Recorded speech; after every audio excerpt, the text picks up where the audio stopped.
وبه نستعين والصلاة والسلام على سيدنا محمد وعلى آله وصحبه أجمعين ما بعد أعوذ بالله من الشيطان الرجيم بسم الله الرحمن الرحيم ربنا وابعث فيهم رسولا منهم يتلو عليهم آياتك ويعلمهم الكتاب والحكمة ويزكيهم إنك أنت العزيز الحكيم وقال تعالى قد أفلح من تزكى وقال تعالى قد أفلح من زكاها وقد خاب من دساها صدق الله العلي العظيم وفي حديث طويل قيل يا رسول الله ما الإحسان قال أن تعبد الله كأنك ترى فإن لم تكن ترى فإنه يرى أو كما قال صلى الله عليه وسلم أو قريبا من ذلك سبحان ربك رب العزة عما يصفون وسلام على المرسلين والحمد لله رب العالمين۔ صدر مجلس اور خانقاہ سے تعلق رکھنے والے تمام خادمین اور اس خانقاہ سے محبت اور تعلق رکھنے والے عزیزوں بزرگوں دوستوں، ہم بہت اچھی طرح سے اس بات سے واقف ہیں کہ ہم جہاں بیٹھے ہوئے ہیں یہ ایک مسجد بھی ہے اور ایک خانقاہ بھی ہے۔ خانقاہ مرکز اصلاح کو کہتے ہیں جہاں لوگوں کے قلوب کو رشد و ہدایت سے بھرا جاتا ہے، اور ہم سب اچھی طرح سے جانتے ہیں کہ ہم جس دور میں جی رہے ہیں یہ دور جدید دور کہلاتا ہے، یہ علم اور تعلیم کا دور کہلاتا ہے۔ تو اس میں مادیت کا عروج ہے اور انسان اس میں ہر ایک چیز کو عقل کی دلیل سے پرکھتا ہے۔ جو چیز اس کی عقل کے پردے پر واضح ہو جاتی ہے، اس کو اپنی عقل سے سمجھ میں آ جاتی ہے، وہ اس کو مان لیتا ہے، لیکن جس چیز کو اس کی عقل تسلیم نہیں کرتی ہے وہ اس پر طرح طرح کے اشکال اور اعتراض کرتا ہے۔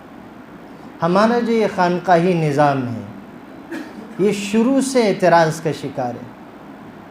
کبھی اس پر یہ اعتراض کیا جاتا ہے کہ حضور کے زمانے میں تو یہ چیز نہیں تھی، بعد کے زمانے میں یہ کہاں سے آ گئی۔ کبھی اعتراض کیا جاتا ہے کہ یہ طرح طرح کے ذکر، اشغال، اوراد و وظائف یہ سب کیوں ہیں، کیا اس کے بغیر انسان ہدایت تک نہیں پہنچ سکتا۔ اور کبھی یہ سوال کیا جاتا ہے کہ کیا یہ شریعت کا حصہ ہے یا یہ الگ سے کوئی چیز ہے۔ تو یہ جو سارے اشکال اور اعتراضات ہوتے ہیں اس کے پیچھے جہاں بہت ساری وجوہات ہیں وہاں دو بڑی وجوہ ہیں۔ سب سے پہلی وجہ علم دین کی کمی، علم دین کی کمی۔ ہمارے پاس اگر دین کا گہرا علم ہوگا تو ہمیں یہ بات اچھی طرح سمجھ آ جائے گی کہ یہ شریعت کا ہی حصہ ہے۔ اور دوسری چیز وہ ہمارے پیر اور مرشدین گرامی لوگ جو اس چیز کو اپنی دنیا کمانے کا ذریعہ بنائے، جن کو اور ہم اور آپ جعلی پیر یا ڈھونگی بابا کے نام سے جانتے ہیں، کہ انہوں نے یہ فساد پھیلایا کہ شریعت الگ چیز ہے، طریقت الگ چیز ہے۔ وہ یہ کہتے ہیں، بعض پیروں نے بھی کہا جو جعلی قسم کے ہوتے کہ ہمیں شریعت کی ضرورت نہیں، حالانکہ یہ بات مستحکم ہے، مسلم ہے، جانی ہوئی ہے کہ جو صاحب شریعت نہیں ہوگا وہ صاحب طریقت بھی نہیں ہوگا۔ جس کے پاس شریعت نہیں ہوگی وہ طریقت کا بھی مرجع نہیں بن سکے گا۔ کیوں؟ اس لیے کہ ولایت کا مقام و مرتبہ جانچا جاتا ہے شریعت کے ذریعے سے، کرامت کے ذریعے سے نہیں۔ ولی کامل وہ ہوگا جو شریعت کا پابند ہوگا، جو شریعت پہ چلنے والا ہوگا۔ حکیم الامت حضرت اشرف علی تھانوی نور اللہ مرقدہ کا ایک واقعہ یاد آ گیا کہ ایک شخص ان کے پاس آئے اور ہفتہ عشرہ یا مہینہ بھر انہوں نے خانقاہ میں قیام کیا، بیعت کی نیت سے آئے تھے، بعد میں یوں ہی واپس جانے لگے۔ حضرت نے بلوایا سوال کیا جناب آپ تو بیعت کے لیے آئے تھے، بیعت کیوں نہیں ہوئے؟ کہنے لگے حضرت میں آیا تھا، میں رہا، وقت گزارا آپ کے پاس، لیکن آپ کی کوئی کرامت میں نے دیکھی نہیں، آپ کی کوئی کرامت میں نے دیکھی نہیں۔ تو حضرت مسکرائے، اس کے بعد کہنے لگے اللہ کے بندے، آپ نے اتنا وقت ہمارے پاس گزارا، مہینہ بھر یا 10 دن یا 15 دن جو بھی انہوں نے گزارا تھا، آپ نے ہمارا کوئی عمل سنت کے خلاف پایا؟ سوال کیا کیا حکیم الامت نے کہ اتنا وقت آپ نے ہمارے پاس گزارا، کوئی خلاف سنت عمل کرتے ہوئے ہم کو پایا؟ انہوں نے کہا نہیں۔ تو حکیم الامت نے کیسا جملہ کہا، کہنے لگے پھر محترم آپ اس سے بڑی اور کون سی کرامت کی توقع رکھتے ہو؟ اس سے بڑی کون سی کرامت ہوگی کہ انسان مہینہ بھر اس طرح سے گزارے کہ اس سے کوئی ادنا سی سنت یا خلاف سنت عمل نہ ہو؟ اس سے بڑی کون سی کرامت چاہتے ہیں؟ اشارہ تھا کہ ولی کو اور ولی کامل کو کرامت سے جج نہیں کیا جائے گا، بلکہ یہ دیکھا جائے گا کہ شریعت کا کتنا پابند ہے۔ ہمارے بزرگوں میں، اکابر میں ایسے افراد ہوئے کہ ہم اور آپ تو تصور بھی نہیں کر سکتے۔ بابا فرید الدین گنج شکر رحمۃ اللہ علیہ کا نام، طریقت کی تاریخ ان کے نام کے بغیر مکمل نہیں ہو سکتی۔ جب کہیں طریقت کا تذکرہ ہوگا ان کے نام کے بغیر ادھورا رہے۔ ایک مرتبہ استنجا کے لیے تشریف لے گئے، مسجد کا جو استنجا خانہ ہوتا ہے، اور لوگوں نے چیخ کی آواز سنی، دوڑ کے گئے، دیکھا کیا ہوا، دیکھا کہ بابا بے ہوش ہو کے گر گئے۔ اٹھا کے لایا گیا، پانی انہیں چھڑکا گیا، افاقہ ہوا۔ لوگوں نے سوال کیا، جو مریدین وہاں موجود تھے، حضرت کیا بات پیش آ گئی تھی؟ کہنے لگے کہ آج میں جب استنجا کے لیے جانے لگا تو جو سنت ہے کہ الٹا پیر استنجا خانے میں پہلے رکھا جائے گا، اس کے برخلاف میں نے سیدھا پیر رکھ دیا، اور یہ خلاف سنت عمل ہے، اور یہ عمل میرا 32 سال یا 30 سال کتابوں میں لکھا ہوا ہے کہ 30 سال کی مدت ہو گئی، یہ عمل میرا یہ خلاف سنت نہیں ہوا تھا، آج غلطی سے بے دھیانی میں ہو گیا تو اس کا اتنا افسوس ہوا کہ میں بے ہوش ہو گیا۔ اندازہ لگائیے کہ اتنی معمولی سنت جو ہم میں سے 90% لوگوں کو تو پتہ بھی نہیں ہوگی، اس پہ 30-32 سال تک دوام کے ساتھ عمل کرنا، یہ ہمارے اکابر کے علاوہ کسی کا حصہ نہیں ہو سکتا تھا۔ تو میں جو کہہ رہا تھا کہ شریعت کے بغیر طریقت مکمل نہیں ہوگی، تو اس کو شریعت سے دور سمجھنا یا شریعت سے الگ سمجھنا یہ بہت ہی ناسپاسی ہے اس کے ساتھ۔ تو میں بتا یہ رہا تھا کہ اللہ تعالیٰ نے نبی کریم صلی اللہ علیہ وسلم کے جو کام قرآن مجید میں ذکر کیے، دلیل میں ذکر کر رہا تھا کہ شریعت اور طریقت ایک ہی چیز ہے، تو اس میں حضرت ابراہیم علیہ السلام کی دعا ذکر کی اللہ نے پہلے پارے میں، جو ہم نے پڑھی کہ ربنا وبعث فیہم رسولا منہم، اس میں نبی کریم صلی اللہ علیہ وسلم کی کچھ ذمہ داریاں بیان کی گئیں، اور وہ ذمہ داریاں کی کیا تھیں کہ یتلو علیہم آیاتی، پہلا کام حضور کا یہ ہوگا کہ آپ کے اوپر کتاب نازل کی جائے گی اسے پڑھ کر سنائیں گے، امت کو پہنچائیں گے، اور وَيُعَلِّمُهُمُ الْكِتَابَ وَالْحِكْمَةَ، یعلمہم الکتاب یعنی کتاب کی تفسیر بھی اللہ کے رسول کے ذمے، جو احکامات اس میں مجملاً بیان کیے جائیں گے ان کی تفصیل کرنا، تشریح کرنا، وہ بھی آپ کے ذمے، جیسا کہ آگے سورہ قیامہ میں کہا گیا کہ فَإِذَا قَرَأْنَاهُ فَاتَّبِعْ قُرْآنَهُ ثُمَّ إِنَّ عَلَيْنَا بَيَانَهُ، کہ آپ اپنے آپ کو مشقت میں نہ ڈالیے۔ اے نبی کریم صلی اللہ علیہ وسلم، جب وحی آتی تھی حضور اس کو جلدی جلدی دہرانے کی کوشش کرتے تھے تاکہ بھول نہ جائیں، تو اللہ نے کہا کہ لا تحرک به لسانک لتعجل به، اے نبی کریم صلی اللہ علیہ وسلم آپ اپنی زبان کو جلدی جلدی حرکت نہ دیجیے، آپ فکر نہ کیجیے، اس کو جمع رکھنا، اس کو پڑھوانا، اور پھر ثم ان علینا بیانا، اس کی تفسیر اور تشریح کروانا، وہ سب ہمارے ذمہ، آپ فکر نہ کیجیے، آپ مشقت نہ اٹھائیے۔ تو حضور کے ذمہ یہ دو چیز پہلے ذکر کی گئی کہ آیات کی تلاوت اور اس کے احکامات کی تفصیل اور تشریح، اور پھر اس کے بعد ذکر کیا کہ حکمت سکھائیں گے۔ حکمت کی بہت لمبی چوڑی تشریحات مفسرین نے کی، حکمت کسے کہتے ہیں، وہ زندگی گزارنے کا طریقہ ہے، آداب ہیں، رعایتیں، فلاں، بہت ساری چیزیں، بہت اس کی تفصیل کرنے چلوں گا تو بات لمبی ہو جائے گی، لیکن اس کے آگے جو چیز بیان کی گئی وہ ہمارے موضوع سے متعلق ہے کہ وہ یزکیہم، کہ وہ تزکیہ کریں گے۔ نبی کریم صلی اللہ علیہ وسلم کی ذمہ داریوں میں سے ایک ذمہ داری یزکیہم۔ اب اسے اچھی طرح سے سمجھیے گا، یہی وہ چیز ہے جو آج کے تصوف میں موجود ہے، اور تصوف اسی حقیقت کو پانے کے لیے پورا عمل ہے، ذریعہ ہے، مقصد وہی ہے، یزکیہم، کہ نبی کریم صلی اللہ علیہ وسلم ان کا تزکیہ فرمائیں گے۔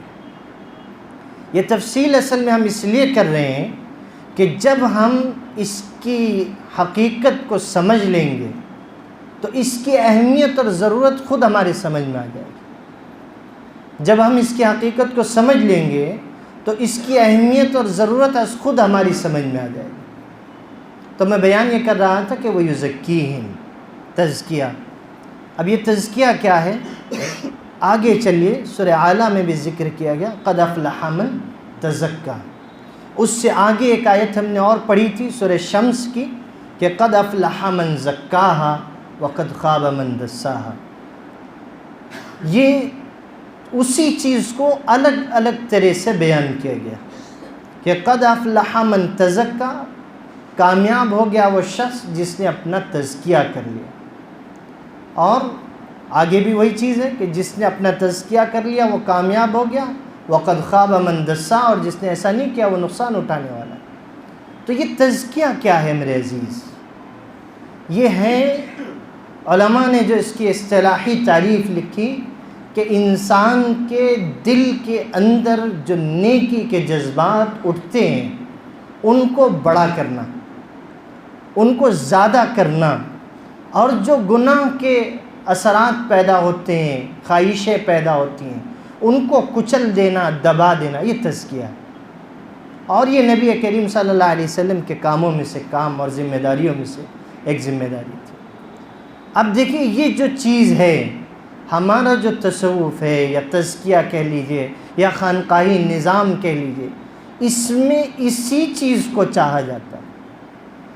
آپ کو جو اوراد و وظائف دیے جاتے ہیں، جو ذکر، اشغال، تعلیم کیے جاتے ہیں، سالک کو سکھائے جاتے ہیں، وہ اس لیے نہیں ہوتے کہ آپ صرف ان کے اوپر عمل کر لیجئے کافی ہے، بلکہ وہ ذریعہ ہیں اسی تزکیے تک پہنچنے کے لیے، کہ اس اوراد و وظائف سے، ان مجاہدات سے، ان ساری چیزوں سے یہ چاہا جاتا ہے کہ آپ اس تزکیے کی کیفیت تک پہنچ جائیں، آپ اپنے اندر کی نیکی کے جذبات کو اتنا مضبوط کر لیں کہ آپ گناہوں سے بچ جائیں، یہ چاہا جاتا ہے آپ سے۔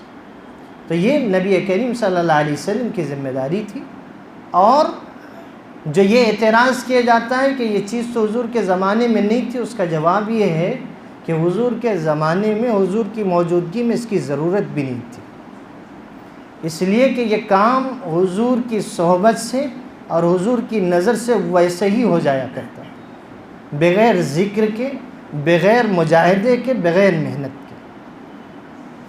کسی نے کیا خوب کہا تھا کہ اوروں کے ہادی بن گئے، کیا نظر تھی، خود نہ تھے جو راہ پر، اوروں کے ہادی بن گئے، کیا نظر تھی جس نے مردوں کو مسیحا کر دیا۔ حضور کے بارے میں کہا گیا، صحابہ کے بارے میں، کہ صحابہ آتے تھے حضور کی خدمت میں، حضور کی نظر بافیض صرف ان کے اوپر پڑتی تھی اور ان کو وہ مقام اور وہ کیفیت حاصل ہو جاتی۔ تو یہ جو ذکر کی محنت تھی، یہ مجاہدے تھے، اس کی ضرورت وہاں پہ نہیں تھی۔ اور ایک فرق اور تھا کہ حضور کے زمانے میں جو افراد تھے یعنی صحابہ، وہ دونوں علم کے جامع ہوا کرتے تھے۔ اب دونوں علم کیا ہے اس کی بھی تھوڑی سی تشریح سمجھ لیجیے، کہ ایک ہمارا ظاہر ہوتا ہے، جسم ہوتا ہے، ہاتھ، پیر، ناک، کان، اس کے ذریعے سے ہم جن اعمال کو انجام دیتے ہیں، ان اعمال سے متعلق جو علم ہے اسے شریعت کہتے ہیں۔ اور جو ہمارا ایک حصہ اندر کا ہے جو باطن کہلاتا ہے، اس سے جو اعمال کا تعلق ہے، ان سے تعلق رکھنے والے علم کو علم طریقت یا علم تصوف یا علم تزکیہ، تعبیر آپ کوئی سی استعمال کر لیجیے، لفظ کے بدلنے سے حقیقت نہیں بدلے۔ آپ علم تصوف کہیں اس سے بھی مراد وہی، علم طریقت کہیں اس سے بھی مراد وہی، علم تزکیہ کہیں اس سے بھی مراد وہی، خانقاہی نظام کہیں اس سے بھی مراد وہی، اس لیے کہ اس سے جو چیز چاہی جا رہی ہے وہ وہی ہے۔ تو وہ دونوں علم کے جامع ہوا کرتے تھے، جہاں ان کے پاس علم شریعت کا وافر حصہ ہوتا تھا، وہی علم طریقت کا بھی وافر حصہ ہوتا تھا۔ تو ان میں الگ الگ افراد نہیں ہوتے تھے۔ لیکن جب تابعین کا دور آیا، حضور کے زمانے سے بعد پیدا ہوا، تو پھر یہ ہوا کہ کچھ افراد وہ ہوئے جو علم ظاہر میں جنہوں نے زیادہ کمال اختیار کیا، ان کو زیادہ امتیاز علم ظاہر میں حاصل ہوا۔ کچھ افراد وہ ہوئے جن کو علم باطن میں زیادہ کمال اور امتیاز اور اختصاص حاصل ہوا۔ لیکن ایسا نہیں تھا کہ جو علم ظاہر والے ہیں یعنی علم شریعت والے ہیں ان کو علم طریقت نہیں آتا تھا، یا یہ کہ جو علم طریقت والے تھے ان کو علم شریعت نہیں آتا تھا۔ لیکن چونکہ زمانے کے بعد کی وجہ سے وہ جو کیفیت تھی کہ ایک انسان ایک وقت میں دونوں علم میں ممتاز ہوتا تھا، وہ کیفیت دھیرے دھیرے کم ہو گئی۔ تو نتیجہ یہ ہوا کہ علم شریعت کے امام الگ ہوئے، علم طریقت کے امام الگ ہوئے۔ چنانچہ دیکھیں امام اعظم ابو حنیفہ رحمۃ اللہ علیہ علم فقہ کے، علم شریعت کے امام اعظم کہلاتے ہیں۔ لیکن کوئی یہ کہے کہ بھائی وہ صرف علم شریعت کے امام تھے، طریقت اور ولایت کا حصہ ان کو نہیں ملا تھا، تو یہ تو ان کے اوپر ظلم ہوگا۔ اس لیے کہ جہاں وہ ایک طرف امام وقت تھے، وہیں بہت بڑے ولی وقت بھی تھے، لیکن چونکہ زیادہ امتیاز اور زیادہ خصوصیت ان کو علم شریعت سے حاصل تھی، اس لیے ان کا نام امام اعظم کے طور پہ لیا جاتا ہے۔ اور ادھر جنید بغدادی رحمۃ اللہ علیہ کو لے لیجئے کہ وہ قطب الاقداب بنے اور اولیاء کے سرتاج کہلائے، تو ایسا نہیں تھا کہ وہ علم شریعت کو نہیں جانتے، وہ علم شریعت کو بھی جانتے تھے، لیکن ان کو وافر حصہ چونکہ علم طریقت سے ملا، اس لیے وہ امام طریقت کہلائے۔ تو یہ فرق تابعین کے زمانے سے ہوا، حضور کے زمانے سے دوری ہونے کی وجہ سے۔ تو جب یہ الگ الگ ہوئے تو لوگوں نے یہ سمجھا کہ علم شریعت الگ ہے، علم طریقت الگ ہے، لیکن حقیقت میں شریعت و طریقت ایک ہی گاڑی کے دو پہیے ہیں۔ جیسے ہماری موٹر سائیکل ہوتی ہے، اگر اس کا ایک اگلا پہیہ نکال لیا جائے تو کیا ہم سہولت کے ساتھ اس کو سڑک پہ چلا سکیں گے؟ ظاہر سی بات ہے، وہ سرکس والے تو اسے چلا سکیں گے، لیکن ہم عام انسان اسے نہیں چلا سکیں گے۔ ہمارے لیے دو پہیے ضروری ہیں، تو شریعت اور طریقت دو پہیے ہیں، ایک نکال لیں گے گاڑی ناکارہ ہو جائے گی۔ تو بہرحال اتنی بات اچھی طرح سمجھ آ گئی ہوگی کہ علم شریعت اور علم طریقت یہ دونوں ایک ہی چیز ہے، لازم ملزوم، نہ اسے اس سے الگ کیا جا سکتا ہے، نہ اس کو اس سے الگ سمجھا جا سکتا ہے، دونوں ایک ہی چیز ہے۔ پھر ایک اور طرح سے سمجھیے، ہم حدیث شریف میں پڑھتے ہیں اور قرآن مجید کے آیات میں بھی جا بجا تذکرہ ملتا ہے کہ قیامت کے دن اعمال کو وزن کیا جائے گا، اعمال کو وزن کیا جائے گا۔ تھوڑی سی باریک بات ہے، غور سے سمجھیے گا، بات سمجھ آئے گی کہ وَنَزَعُ الْمَوَازِينَ الْقِسْطَ لِيَوْمِ الْقِيَامَةِ فَلَا تُظْلَمُ نَفْسٌ شَيْئًا، کہ قیامت کے دن اللہ تعالیٰ انصاف کے ایسے ترازو قائم کریں گے جو بہت ہی انصاف کے ساتھ وزن کرنے والے ہوں گے، بہت ہی منصفانہ ترازو ہوں گے، اور اس وقت کسی پر ظلم نہیں کیا جائے گا۔ وَإِنْ كَانَ مِثْقَالَ حَبَّةٍ مِّنْ خَرْدَلٍ أَتَيْنَا بِهَا وَكَفَى بِنَا حَاسِبِينَ، ایک رائی کے دانے کے برابر بھی کسی نے کوئی عمل کیا ہوگا، وہ اس کا بھی حصہ وہاں دیکھ لے گا۔ اب رائی کا دانہ ہم لوگ کہتے ہیں تو عام طور سے یہ مراد ہوتا ہے کہ وہ جو رائی کا دانہ آتا ہے پیلا والا وہ، لیکن مفسرین نے ایک عجیب نکتہ اس میں بیان کیا کہ رائی کا دانہ وہ نہیں ہوتا جو ہم پیلا پیلا دیکھتے ہیں، بلکہ وہ جو پیلا دانہ ہوتا ہے اس کو جب توڑا جائے تو اس کے اندر ایک کالا دانہ ہوتا ہے، وہ رائی کا دانہ ہوتا ہے، اس سے رائی کا پودا نکلتا ہے، یعنی بہت باریک۔ تو کہا کہ وَإِن كَانَ مِثْقَالَ حَبَّةٍ مِّنْ خَرْدَلٍ أَتَيْنَا بِهَا وَكَفَىٰ بِنَا حَاسِبِينَ۔ تو میں جو چیز سمجھا رہا تھا کہ اللہ نے یہ کہا کہ ہم وزن کریں گے، گنیں گے نہیں، گنیں گے نہیں۔ بہت اچھی طرح سے سمجھیے گا کہ اعمال کو 1 2 3 4 5 کر کے گنا نہیں جائے گا۔ اس سے کیا مراد ہے؟ کہا کہ ہمیں اعمال کی کثرت مراد نہیں ہے، ہم اعمال کو وزن کریں گے۔ عمل 1 ہو 2 ہو 4 ہو 5 ہو، اس سے بحث نہیں ہے، ہم یہ دیکھیں گے اس میں وزن کتنا ہے۔ اور اس چیز کو سمجھیے اور اچھی طرح سے، ایک واقعہ سناتے ہیں۔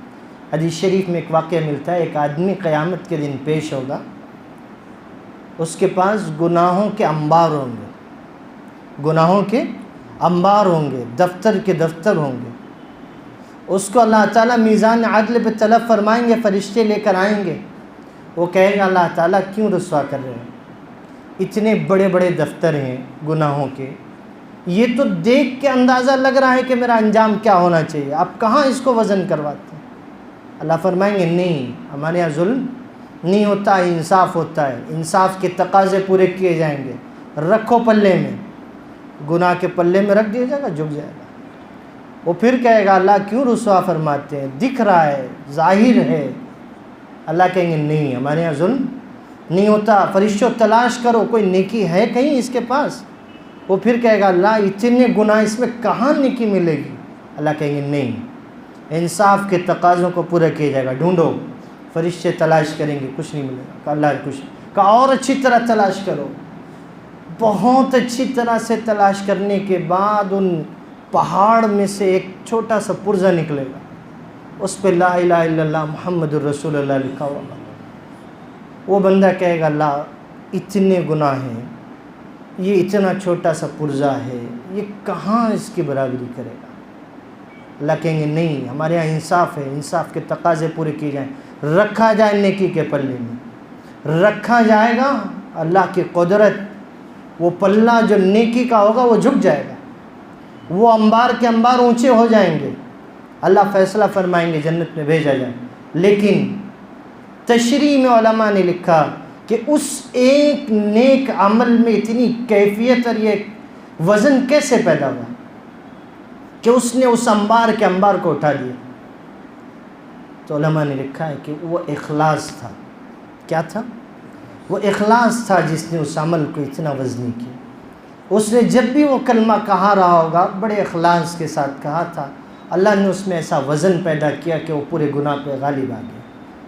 اب سمجھیے جو چیز میں آپ کو سمجھانا چاہ رہا تھا کہ یہ جو اخلاص ہے یہ عمل کو وزنی بناتا ہے۔ عمل کا وزن اخلاص ہے، اخلاص کے بغیر عمل کی کوئی حیثیت نہیں ہے۔ یہی ہم آپ کو سمجھانا چاہ رہے تھے کہ اللہ نے یہ کہا کہ ہم اعمال کو گنیں گے نہیں، ہم یہ نہیں چاہتے کہ آپ ہزاروں عمل کر کے لے آؤ، بلکہ آپ جتنا بھی عمل کر سکو کرنا، لیکن کوشش یہ کرنا کہ اخلاص کے ساتھ کرنا۔ ہمارے یہاں اخلاص کی قیمت ہے، اعمال کی قیمت نہیں ہے، اسی لیے ہم نے کہا کہ وَنَزَعُ الْمَوَازِينَ الْقِسْطَ لِيَوْمِ الْقِيَامَةِ۔ اور وہ جو آخری حدیث ہم لوگ مشہور سنتے ہیں کہ وَأَنَّ أَعْمَالَ بَنِي آدَمَ وَقَوْلَهُمْ يُوزَنُ، کہ اعمال اور اقوال وزن کیے گئے۔ تو اخلاص، اب اس کو سمجھیے، یہ میں نے دوسری چیز کی تشریح اس لیے کی تاکہ آگے جو بات میں آپ سے کہنا چاہ رہا ہوں آپ اچھی سے سمجھ لیں۔ علامہ سید سلیمان ندوی، نام صحیح سمجھ میں آ رہا ہوگا کہ علامہ تھے، یہ بہت اونچا علم کا درجہ ہوتا ہے۔ علامہ وقت ہماری امت میں 2-3 ہی ہوئے، علامہ انور شاہ کشمیری، علامہ سید سلیمان ندوی، اور ایک کسی عرب عالم کے بارے میں ہم نے علامہ کا لقب پڑھا تھا۔ تو علامہ سید سلیمان ندوی علامہ وقت تھے، علم کا بہت وافر حصہ ان کو ملا تھا، اور جدید اور قدیم دونوں علم کے ماہر تھے۔ انگریزی بھی تعلیم انہوں نے خوب حاصل کی تھی، اور دین کے عالم کے تو علامہ ہی تھے، کیا کہا جائے۔ ان کی اور جو تصانیف ہے وہ سب جانے دیجیے، صرف انہوں نے سیرت پہ جو کتاب لکھی سیرت النبی، وہ ایسی کتاب ہے کہ جس کی نظیر اور مثال نہیں ملتی، اور وہ کتاب آج بھی اہل علم کی آنکھوں کا سرما ہے، سیرت النبی علامہ سید سلیمان ندوی کی۔ تو وہ چونکہ جدید اور قدیم دونوں علم کے ماہر تھے، تو شروع میں ان کو بھی اس علم طریقت سے اور تزکیے سے کچھ تھوڑا اشکال تھا، اور وہ اس سے کچھ مطمئن نہیں ہونے پاتے تھے۔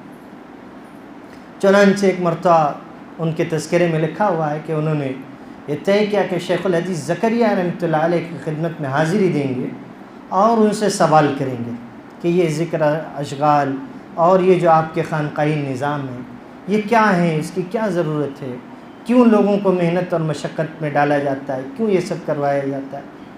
اور بیان کرتے ہیں خود کہ میں سوچتا تھا حضرت یہ کہیں گے، یہ دلیل دیں گے، میں اس کے جواب میں یہ کہوں گا، یہ کہیں گے تو یہ کہوں گا، یہ کہیں گے تو یہ کہوں گا۔ بہت ساری چیزیں انہوں نے سوچی پہلے سے کہ حضرت یہ فرمائیں گے تو میں اس کے جواب میں یہ دلیل دوں گا، یہ کہوں گا۔ اب آئے اتفاق کہ حضرت اس وقت تصنیف کے کام میں مشغول تھے اور حدیث شریف کی کسی کتاب کی تصنیف جاری تھی۔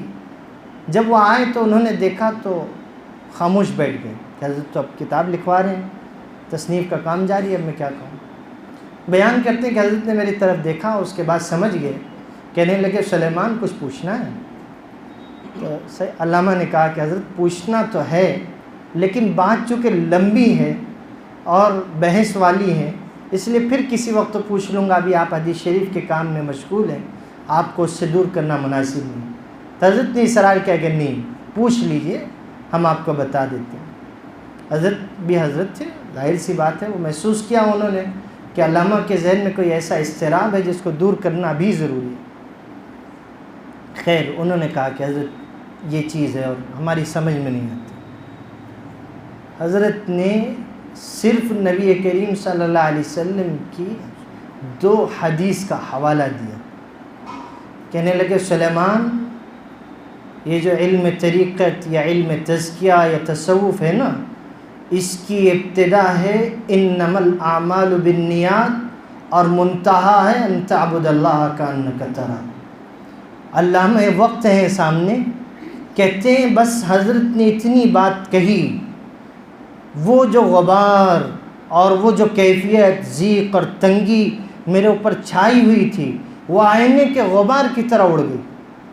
جس طرح آئینہ ہوتا ہے کہ اس پہ گرد آ جائے، انسان صرف پھونک دے تو وہ صاف ہو جاتا ہے، اس طرح سے وہ سارے اشکال، ساری چیزیں ختم ہو گئی۔ یہ اللہ اکبر، ہمارے اکابر کی کیسی شان تھی۔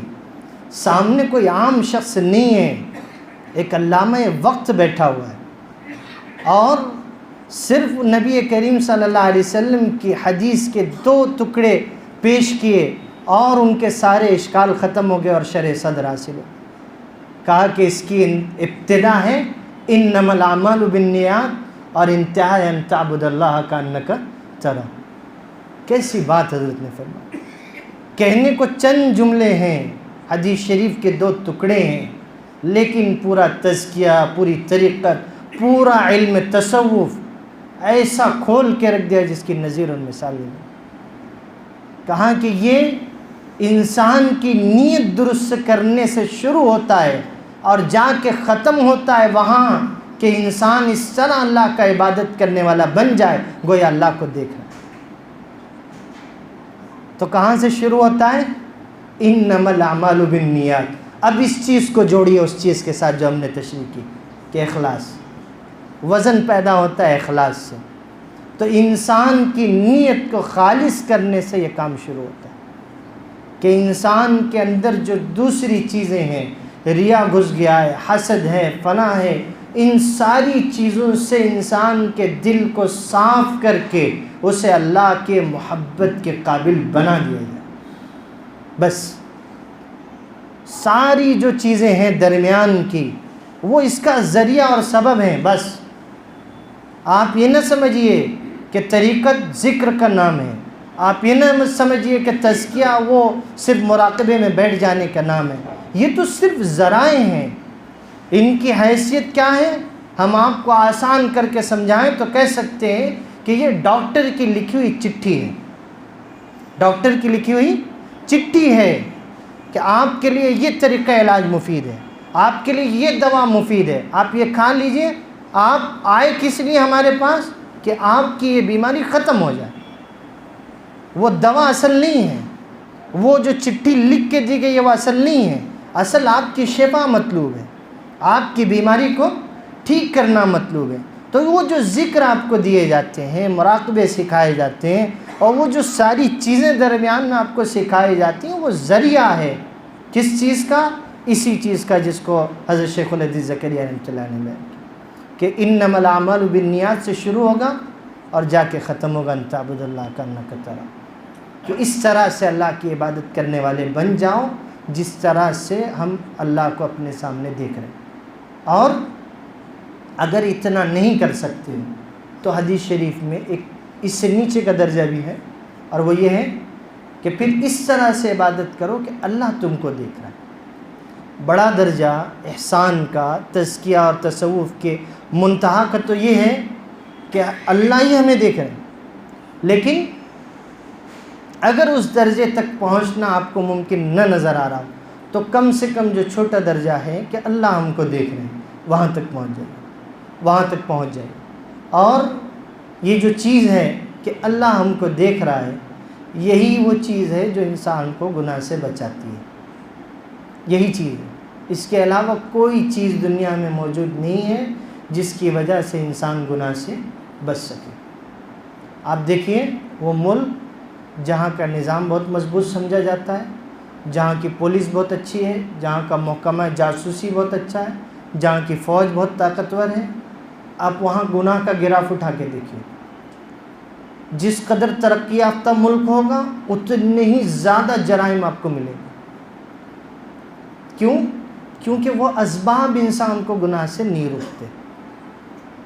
انسان تو یہ ہے کہ ہمارے زمانے میں تو یہ ہوتا ہے کہ کوئی اچھا سسٹم ڈیولپ ہو رہا ہے، کوئی مضبوط تالے بن رہے ہیں، ابھی وہ تالے مارکیٹ میں نہیں آتے کہ ان کا توڑ مارکیٹ میں آ جاتا ہے۔ ہم اس زمانے میں کہ وہ ابھی سیکورٹی سسٹم ابھی ڈیولپ ہی ہو رہا ہے، ادھر اس کو توڑنے کے آلات ایجاد ہو رہے ہیں۔ تو انسان گناہ سے جب بچے گا جب اس کے اندر یہ کیفیت پیدا ہوگی کہ اللہ مجھ کو دیکھ رہا ہے۔ وہ ہم نے واقعہ اس سے پہلے بھی آپ کو سنایا تھا، یاد ہوگا کہ ایک بزرگ کے پاس ایک مرید آیا، جوان۔ حضرت کے پاس بہت سارے مریدین تھے پہلے سے جو خدمت کر رہے تھے۔ ایک جوان ایک دم نوجوان آیا اور کچھ مہینے وہ حضرت کی خدمت میں رہا۔ حضرت اس کو بہت چاہنے لگے اور اس کو بہت عزیز رکھنے لگے، تو جو پرانے مرید تھے وہ حسد میں جل گئے، حسد سے جلنے لگے کہ بھائی یہ کل کا چھوکرا، کل کا لونڈا ہمارے بعد میں آیا، اور حضرت اس کو اتنا عزیز رکھتے ہیں، اس کی باتیں مانتے ہیں، اس سے مشورہ کرتے ہیں، فلاں ہیں، ہم کو تو پوچھتے ہی نہیں، ہم اتنے سالوں سے محنت کر رہے ہیں، ہم فلاں ہیں، یہ ہے۔ تو جب یہ چیزیں بہت زیادہ ہو گئیں تو ایک مرتبہ چند مریدین نے حضرت سے شکایت کر دی کہ حضرت آپ وہ چھوٹے بچے کو اور وہ ہمارے بعد آنے والے کو اتنا عزیز رکھتے ہو، یہ ہے فلاں ہے، ہم میں کیا کمی ہے؟ تو بزرگوں کا انداز تربیت ہوتا ہے، انداز تربیت ہوتا ہے۔ بزرگ نے کہا اس کا جواب ہم کسی وقت دیں گے۔ کیا کہا؟ کہ کسی وقت ہم اس کا جواب آپ کو دے دیں گے۔ چند دن گزرے، حضرت نے سارے مریدین کو ایک جگہ جمع کیا، اس کے بعد سب کو ایک ایک مرغی دی اور کہنے لگے اس کو لے جاؤ، ایسی جگہ ذبح کرنا جہاں تم کو کوئی نہ دکھتا ہو، کوئی نہ دکھتا ہو، 3 دن کا موقع ہے، چلے جاؤ۔ سب کو چھٹی دے دی، سب چلے گئے۔ 3 دن کے بعد آئے، سب کے پاس مرغی ذبح کی ہوئی ہے۔ وہ جو اکلوتا مرید تھا جو حضرت کا چہیتا تھا، اس کی مرغی زندہ تھی۔ تو سارے مریدین دیکھ کے اس کا مذاق اڑانے، دیکھو یہ حضرت کا چہیتا مرید بنتا ہے، حضرت نے ایک کام دیا وہ بھی کر کے نہیں آیا، ایسا تو مرید ہے، اور طرح طرح کی باتیں۔ حضرت آئے نہیں تھے، جب تک باتیں ہوتی رہی، پھر حضرت تشریف لائے، خاموشی ہو گئی۔ حضرت نے ایک ایک مرید سے سوال کرنا شروع کیا، آپ نے کہاں ذبح کیا؟ کسی نے کہا وہ ہم نے تہخانے میں ذبح کیا، ہم نے غار میں ذبح کیا، ہم نے جنگل بیابان میں ذبح کیا، فلاں جگہ فلاں جگہ، سب ہو گئے۔ آخر میں وہ بندہ سر جھکائے کھڑا ہوا تھا، اس سے کہا کہ آپ فرمائیے آپ کیا کہتے ہیں؟ کہنے لگا کہ حضرت آپ نے شرط لگائی تھی کہ ایسی جگہ ذبح کرنا جہاں تم کو کوئی نہ دیکھتا ہو، جہاں تم کو کوئی نہ دیکھتا ہو۔ میں ہر جگہ گیا، تہ خانے میں گیا، غار میں گیا، جنگل میں گیا، بیابان میں گیا، سمندر میں گیا، خشکی میں گیا، تری میں گیا، کہیں میں نے اس زمین پہ ایسی جگہ نہیں پائی جہاں ایک ذات مجھ کو نہ دیکھتی ہو، اس لیے میں مرغی ذبح نہیں کر سکا، اور وہ ذات تھی اللہ کی ذات۔ جیسے ہی اس نے جملہ کہا حضرت نے چیخ ماری، بے ہوش ہو گئے۔ بعد میں جب افاقہ ہوا اس کے بعد حضرت نے کہا کہ دیکھا یہ چیز اس کو ممتاز بناتی ہے جو تمہارے اندر نہیں ہے، اور یہ عمر کی، وقت کی، خدمت کی محتاج نہیں ہوتی، یہ چیز طلب کی محتاج ہوتی ہے۔ جس کے اندر طلب صادق ہوگی اور جو سچی محنت کرے گا اللہ اس کو عطا فرمائے گا۔ آپ بہت دنوں سے لگے ہوئے ہیں، بہت ذکر اذکار کر رہے ہیں، یہ شرط نہیں ہے، بلکہ آپ کا تعلق اپنے شیخ کے ساتھ کیسا ہے، آپ ان کی کتنی اطاعت کرنے والے ہیں، آپ ان کے ساتھ سامنے کتنا اپنے آپ کو جھکا دینے والے ہیں، یہ چیز طے کریں۔ تو بہرحال آپ کو بات اچھی طرح سے سمجھ آ گئی ہوگی جو میں سمجھا رہا تھا کہ تزکیہ یہ شریعت کا ایک خاص حصہ ہے، اور اس محنت کے ذریعے سے ہم سے یہ چاہا جاتا ہے کہ ہم اپنی نیت کو درست کرنے سے اپنے سفر کو شروع کریں، اور محنت کرتے کرتے کرتے اس درجے پر پہنچیں جس کو حضور نے احسان کا درجہ بتایا، کہ یا تو اس طرح سے اللہ کی عبادت کرنے والے بن جاؤ کہ اللہ تم کو دیکھ رہا ہے، یا نہیں تو کم سے کم یہ درجہ تمہارے پاس آ جائے کہ اللہ تم کو دیکھ رہا ہے۔ یہ دو ہی درجے ہیں، اس کے علاوہ کوئی درجہ نہیں۔ یہاں تک کی بات ہماری موضوع سے متعلق تھی۔ آگے چند چیزیں مجھے آپ سے وہ کہنی ہیں جو بات کہنے کی اہلیت میں اپنے اندر تو نہیں پاتا، لیکن ایک نیت اور ایک امید کے ساتھ میں آپ سے کہوں گا۔ نیت یہ ہوگی کہ جو کہوں گا پہلے خود انشاءاللہ عمل کروں گا، اور امید یہ ہوگی کہ آپ سب بھی اس کے اوپر عمل کریں گے۔ وہ یہ ہے کہ ہم جب تک اس رسمیت سے باہر نہیں آئیں گے جو ہم نے اپنے اندر آج پیدا کر لی ہے کہ ہم رسمی مرید ہیں۔ ہم آئے، ہم نے شیخ سے بیعت کر لی، شیخ نے ہم کو ذکر تعلیم کر لیا، ہم اس ذکر میں لگ گئے۔ اب نہ ہم شیخ سے رابطہ کر رہے ہیں، نہ ان سے کوئی سبق لے رہے ہیں، نہ ان سے کوئی محبت اور ارادت کا تعلق ہم قائم کر رہے ہیں، نہ ان کو ہم اپنی اصلاح کی اور اپنے آپ کو ٹوکنے کی اجازت دے رہے ہیں۔ تو یہ رسمی مرید ہونا بند کر دیجیے، اس سے آپ کو کوئی فائدہ نہیں ہونے والا۔ آپ اگر چاہتے ہیں کہ واقعی میں اس عمل کے ذریعے سے نفع اٹھائیں تو آپ اس طرح کے مرید بنیے جو واقعتاً مرید ہوتا ہے، جو واقعتاً مرید ہوتا ہے۔ ایک واقعہ سناتے ہیں۔ حضرت طلحہ رحمۃ اللہ علیہ شیخ الحدیث زکریا کے اکلوتے صاحبزادے، ہم سب اچھی طرح سے جانتے ہوں گے ان کو، بہت ساروں نے ممکن ہے ان کو دیکھا بھی ہوگا، ان سے ملاقات بھی کی ہوگی۔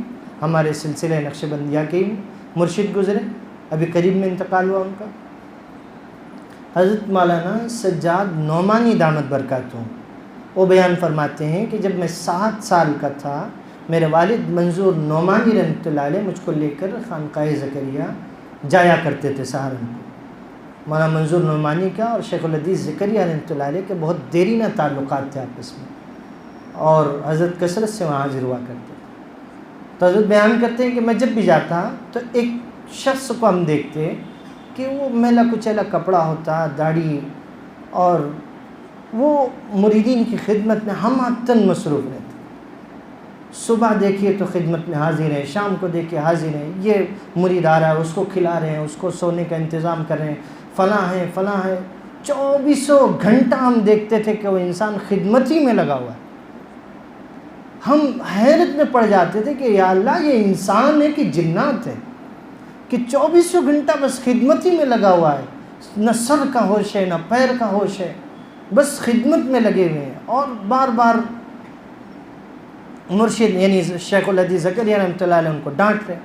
تو ایک مرتبہ انہوں نے مولانا منظور سے سوال کر لیا کہ حضرت یہ جو خادم ہے یہ کون ہے جس کو حضرت ڈانٹتے رہتے ہیں، اور وہ بس ہم خدمت میں مصروف ہی نظر آتے ہیں، نہ دن دیکھتے ہیں نہ رات دیکھتے ہیں، نہ صبح نہ شام۔ تو مولانا منظور نعمانی نے کہا سجاد یہی تو دکھانے میں تجھ کو یہاں لایا ہوں۔ کیا کہا انہوں نے؟ کہ یہی تو دکھانے میں تجھ کو یہاں لایا ہوں۔ جانتے ہو وہ خدمتگار کون ہے؟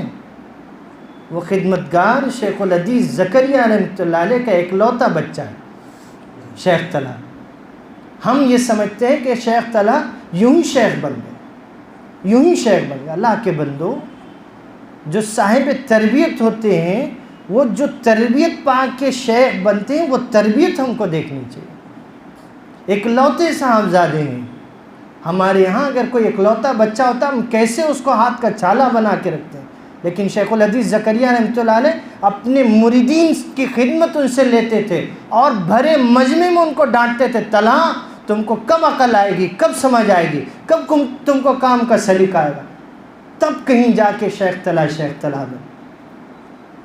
یہ ہوتی ہے تربیت، اور یہ ہوتی ہے مرید کی اطاعت اور فرمانبرداری۔ حضرت بیان کرتے ہیں کہ ہم نے کبھی سر اٹھاتے نہیں دیکھا حضرت کے سامنے شیخ طلحہ کو، ہمیشہ سر جھکا کے بس کانپتے ہوئے کھڑے رہتے تھے، اور جو حضرت کہتے تھے ڈانٹتے تھے بس خاموشی سے سنتے تھے، کبھی پلٹ کے یہ بھی نہیں کہتے تھے کہ اس میں میری غلطی نہیں ہے یا یہ ہے اور فلاں۔ آج تو مریدین کا یہ حال ہے کہ شیخ نے ذرا سا کہیں ٹوک دیا تو ہم پیری بدل لیتے ہیں، بھائی یہ پیری نہیں چلے گا۔ اللہ کے بندو، اس طرح سے تربیت نہیں ہوا کرتی، اور نہ اس طرح سے کہیں کوئی فرد بنتا ہے۔ اب بننے کے لیے بڑی محنت کرنی پڑتی ہے، بڑے مجاہدے کرنے پڑتے ہیں، اپنے آپ کو بالکل مردے کی طرح مرشد کے ہاتھ میں سونپ دینا پڑتا ہے۔ مردہ کس طرح ہوتا ہے کہ اپنے آپ سے کوئی حرکت نہیں کرتا ہے، اس کو جو نہلا رہا ہوتا ہے ساری ضرورت وہ پوری کرتا ہے، کہ اس کو کروٹ دینی ہے، اس کو ہلانا ہے، فلاں ہے۔ تو ویسے ہی جب تک ہم اپنے مرشد کے ہاتھ میں نہیں دے دیں گے اپنے آپ کو، ہماری اصلاح ممکن نہیں ہو سکے۔ اور پھر یہ بھی سمجھیے کہ شیخ کون ہوگا؟ ہم عام طور سے یہ سمجھتے ہیں کہ بہت بڑے بزرگ، بہت بڑی عمر والے وہی شیخ ہوتے ہیں، نہیں۔ شیخ کا درجہ چھوٹوں کو بھی مل جایا کرتا ہے، شیخ کا درجہ چھوٹوں کو بھی مل جایا کرتا ہے، اور اس کے بارے میں کہنے والوں نے کہا کہ ذالک فضل اللہ یؤتیہ من یشاء، یہ اللہ کا فضل ہے، اللہ جسے چاہتے ہیں اسے نواز دیتے ہیں۔ اس میں طلب چلتی ہے، محنت چلتی ہے، عمر، حسب، نسب، مقام، مرتبہ کچھ نہیں چلتا۔ ہمارے بھائی صاحب کو تو آپ نے دیکھا ہوگا، وہ یہاں حاضر ہوتے رہتے ہیں۔ حضرت مولانا سید محمد ولی رحمانی دامت برکاتہم، بلکہ رحمۃ اللہ علیہ کے خلفاء میں سب سے کم عمر ہیں، سب سے کم عمر، اور حضرت نے بہت کم عمری میں ان کو خلافت عطا فرمائی تھی۔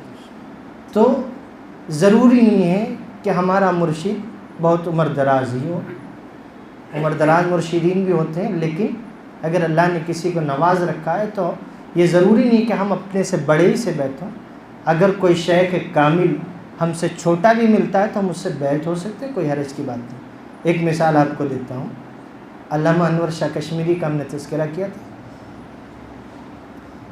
اب علامہ صاحب کے بارے میں ہم کیا کہیں، علامہ کا لفظ ہی بتا رہا ہے کہ وہ کیا تھے۔ علامہ انور شاہ کشمیری اکابرین دیوبند کے تربیت یافتہ، اپنے وقت کے محدث، بلکہ بعض علماء نے کہا کہ اپنے وقت کے امیر المومنین فی الحدیث تھے، یعنی حدیث کے سب سے بڑے عالم۔ روئے زمین کا جو سب سے بڑا عالم ہوتا ہے اس کو امیر المومنین فی الحدیث کا درجہ دیا جاتا ہے، اور علامہ تھے علامہ انور شاہ کشمیری۔ لیکن آپ جانتے ہیں کہ جب ان کو اپنی اصلاح کے لیے مرشد بنانا ہوا تو انہوں نے مرشد کس کو بنایا؟ بہت کم افراد جانتے ہوں گے کہ علامہ انور شاہ کشمیری رحمۃ اللہ علیہ کے مرشد عطا اللہ شاہ بخاری تھے، شاہ صاحب۔ اور شاہ صاحب کون ہیں جانتے ہیں؟ علامہ کے شاگرد ہیں، علامہ کے شاگرد ہیں عطا اللہ شاہ بخاری۔ لیکن چونکہ اللہ نے عطا اللہ شاہ بخاری رحمۃ اللہ علیہ کو منصب ولایت کا وہ مقام عطا فرمایا تھا کہ جب علامہ وقت کو اپنی اصلاح کی ضرورت محسوس ہوئی اور انہوں نے نگاہ کی کہ ہم کس سے اپنی اصلاح کروا سکتے ہیں، تو شو میں یہ قسمت کہ ان کی نگاہ اپنے شاگرد کے اوپر پڑی اور انہوں نے ان سے ارادت کا تعلق قائم کیا۔ اس میں ہمارے لیے 2 سبق ہیں۔ ایک تو یہ کہ شیخ کوئی بھی ہو سکتا ہے، ہم سے چھوٹا بھی ہو سکتا ہے، ضروری نہیں کہ وہ ہم سے بڑے مقام و مرتبے کا ہو تبھی ہم اس کو شیخ مانیں۔ دوسرا یہ کہ ارادت کے تعلق کے لیے کوئی شرم آر نہیں، اپنی اصلاح کے لیے کوئی عار انہوں نے محسوس نہیں کی، کوئی شرم محسوس نہیں کی کہ میرا شاگرد ہے، میں اس سے بیعت ہوں گا، لوگ کیا کہیں گے۔ حالانکہ علامہ وقت ہے، علامہ انور شاہ کشمیری رحمۃ اللہ علیہ، علماء دیوبند میں اللہ نے ویسا مقام دوسرے کو نہیں دیا۔ ان کے بارے میں لوگوں نے کہا کہ نہ دنیا نے ان کے جیسا انسان دیکھا، نہ خود انہوں نے کبھی اپنے جیسا انسان دیکھا ہوگا، ایسی شخصیت۔ لیکن جب ارادت کے تعلق کی بات آئی تو انہوں نے اپنے شاگرد سے رجوع کیا۔ تو یہ چیز، اور دوسری چیز وہی جو ہم نے پہلے بیان کی کہ جب تک ہم اپنے مرشد کو اپنے اوپر پوری طور سے مسلط نہیں کر لیں گے، اپنے اوپر پوری اتھارٹی نہیں دیں گے کہ آپ ہم کو ٹوکیے، ہم کو بتائیے، ہم کو سمجھائیے، ہماری کمیوں کی نشاندہی کیجیے، ہماری غلطیوں پہ ٹوکیے، جب تک اسلام ممکن نہیں ہو سکے گی۔ اس لیے میرے عزیزوں، اس رسم سے اوپر اٹھ کر اس حقیقی مرید بننے کی طرف قدم بڑھائیے، اپنے آپ کو حقیقی مرید بنائیں، ایسا مرید جو واقعی شیخ کا تابع ہوتا ہے، شیخ کو اپنا تابع نہیں بناتا۔ ایک بہت اچھا واقعہ یاد آ گیا کہ ایک حکیم الامت کے پاس ایک عالم صاحب آئے بیعت ہونے کے لیے، اور آنے کے بعد کہنے لگے کہ حضرت ہم بیعت تو کریں گے لیکن ذکر اذکار کچھ بھی نہیں کریں گے، ذکر اذکار کچھ بھی نہیں کریں گے۔ حکیم الامت تھے، ان کو یہ لقب یوں ہی نہیں مل گیا تھا۔ کہا کوئی حرج نہیں، کوئی ذکر اذکار کرنے کی ضرورت نہیں، بیعت ہو جائے گی، لیکن صرف ایک شرط ہے کہ ہمارے خانقاہ میں 15 روز آپ کا قیام رہے گا، بس کوئی ذکر اذکار نہ کیجیے۔ کہا ٹھیک ہے، بیعت کر لیا حضرت نے۔ اس کے بعد جو ان کے خاص خادم تھے ان کو بلا کے کہنے لگے دیکھو ان کو ہم نے بیعت کر لیا ہے، لیکن خانقاہ کے جو معمولات ہوتے ہیں کہ تہجد میں اٹھایا جاتا ہے، ذکر کے لیے متوجہ کیا جاتا ہے، نماز کے لیے فلاں کے لیے، کوئی کسی قسم کا روک ٹوک ان کے اوپر کرنا نہیں، ان کو ان کے حال پہ چھوڑ دیں۔ خادم نے کہا ٹھیک ہے جیسا فرمائیں۔ اب یہ چلے گئے، رات ہوئی، سونے کے لیے لیٹ گئے، خانقاہ بھی سارے مریدین سو گئے۔ اب تہجد کا وقت ہوا، پوری خانقاہ اٹھ گئی، سب چلنے پھرنے لگے، ذکر اذکار ہونے لگا، لوگ تہجد پڑھنے لگے، لیکن کسی نے ان کی طرف توجہ تک نہیں کی کہ یہ سوئے نہ سونے کی۔ اب چونکہ چہل پہل ہوئی، تھوڑا شور اور بھی ہوا، کچھ آوازیں ہوئی، تو آنکھ تو ویسے ہی کھل گئی ان کی۔ ادھر ادھر دیکھا تو دیکھا کہ یار سب اٹھ گئے، کوئی کچھ کر لیٹا ہوا نہیں ہے، کوئی آرام نہیں کر رہا ہے۔ تو تھوڑی دیر لیٹے رہے، لیکن پھر مارے شرم کے اٹھ گئے، کیا سبھی لوگ اٹھ گئے۔ خادمین ارے حضرت آپ کہاں اٹھ رہے، آپ سوئیے۔ کہا نہیں ہم اٹھ گئے، آپ جانے دیں۔ ٹھیک، چلے گئے، وضو کر کے آئے، تہجد پڑھ لی، بیٹھ گئے، تھوڑی دیر بیٹھے رہے، پھر دیکھا کہ سب ذکر اذکار میں لگے ہوئے، انہوں نے بھی تسبیح شروع کر دی۔ پھر وہ مریدین ارے حضرت یہ کیا غضب کر رہے ہیں، حضرت نے تو آپ کو منع کیا، آپ ذکر اذکار، ارے نہیں ہم کریں گے۔ ٹھیک، اس طرح سے ہوتے ہوتے 15 دن میں وہ ساری چیزوں کے پابند ہو۔ تو یہ حکیم الامت کی حکمت تھی کہ خود سے پابند نہیں کیا، لیکن وہ جو ماحول کا اثر ہوتا ہے، جو تربیت کا اثر ہوتا ہے، وہ ان کے اوپر پڑا، اور پھر دھیرے دھیرے وہ ساری چیزوں کے پابند ہو گئے۔ تو بہرحال میں بتا یہ رہا تھا کہ اپنے آپ کو رسمیت سے اوپر لے آئیے۔ صرف یہ کہ ہم رسمی طور سے پروگراموں میں شریک ہو جائیں، رسمی طور سے مرید ہو جائیں، کچھ تھوڑی سی تسبیحات پڑھ لیں، یہ ہمارے لیے کافی نہیں ہوگا جب تک کہ ہم اپنی اصل اصلاح کی طرف متوجہ نہیں ہوں۔ اور وہی حقیقت ہے تصوف کی، تزکیے کی، طریقت کی، کہ انسان اپنے باطن کی اصلاح کر لے، اور اسی کے اوپر اس پورے عمل کا دار و مدار ہے، پورا سارا اسی پہ ٹکا ہوا ہے، اور جو چیزیں ہیں وہ اس کا ذریعہ ہے۔ جس طرح سے انسان کو اوپر کی منزل پہ جانا ہوتا ہے تو وہ سیڑھی پر چڑھ کر جاتا ہے، ایسا تو نہیں ہوتا کہ ایک پاؤں نیچے رکھا دوسرا پاؤں چھت پہ رکھ دیا، بیچ میں اسٹیپ ہوتے ہیں، سیڑھیاں ہوتی ہیں، تو یہ جو ذکر ہوتا ہے، مراقبہ ہوتا ہے، یہ ساری چیزیں ہوتی ہیں، وہ درجے ہیں. آپ درجے درجے کر کے اس بلند مقام پر پہنچیں گے جہاں آپ کو پہنچانا مقصود ہے، اور وہی اس کی حقیقت ہے، اصل ہے، بنیاد ہے. اسے ذکر اذکار نہ سمجھیے، اسے صرف ایک رسمی چیز نہ سمجھیے. اللہ تعالیٰ ہم سب کو نیک اعمال کی توفیق عطا فرمائے. اب انشاءاللہ ختم خواجگان ہوگا، اس کے بعد انشاءاللہ